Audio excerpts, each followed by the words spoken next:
because I'm going to tell you about 2 books I read by Janae Marks. I'm actually on my 3rd book by her because she actually donated books.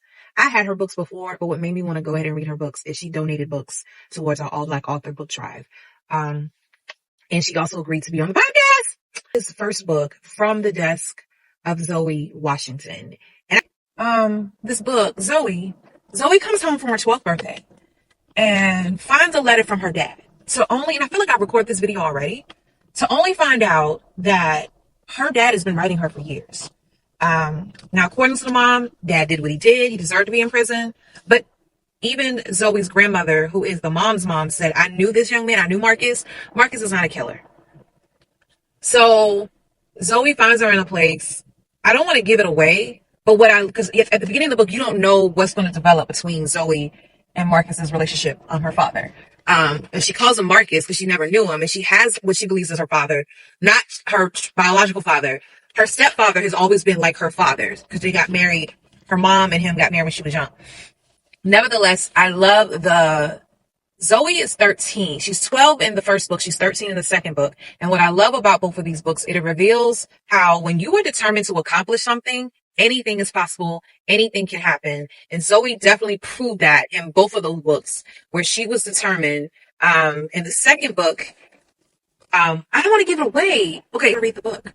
But it's just the ideas that she came up with to try to help her and a special person, I'll put it that way, get a food truck. The girl was genius. Like, she was sitting thinking what I loved about, she loved baking.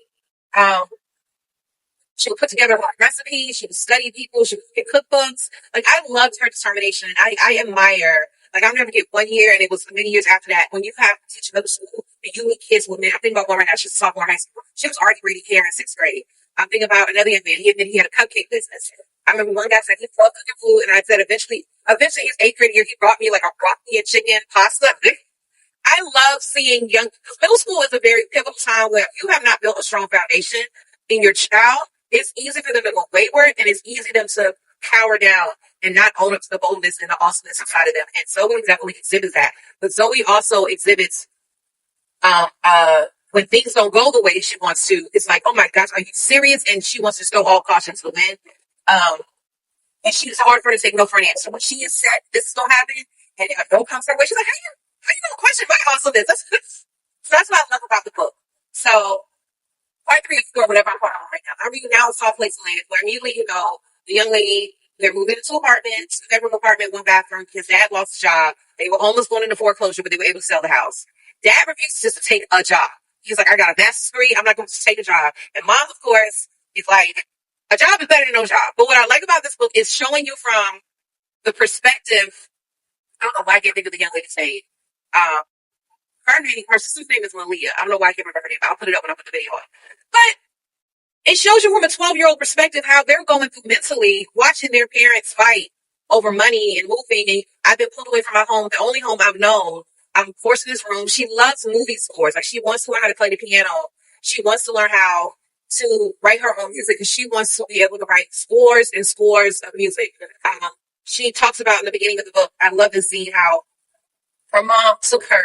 They watched Star Wars. I would love to go see something. I've heard about stuff like that, and I think I would want to go. It was Star Wars. I can't remember which one it was, but it was playing on the big screen while the orchestra was playing the score of the movie 5. And she said from then she knew, I want to write scores. I have to write scores. So she's determined to play the piano, but because dad has lost his job and trying to cut back on money, they tell her, we're not going to get the piano again. We're not going to get lessons. And she's like, what else can go wrong? But luckily, she meets someone early that lives in the building with her. It's an older lady and a cute dog. So I love how you immediately see a soft place to land. In the midst of the chaos, she's finding solace. Because in the house, it's a lot going on. And it goes to show parents, your kids hear you. Chill out. Learn how to talk without yelling, biting each other's heads off,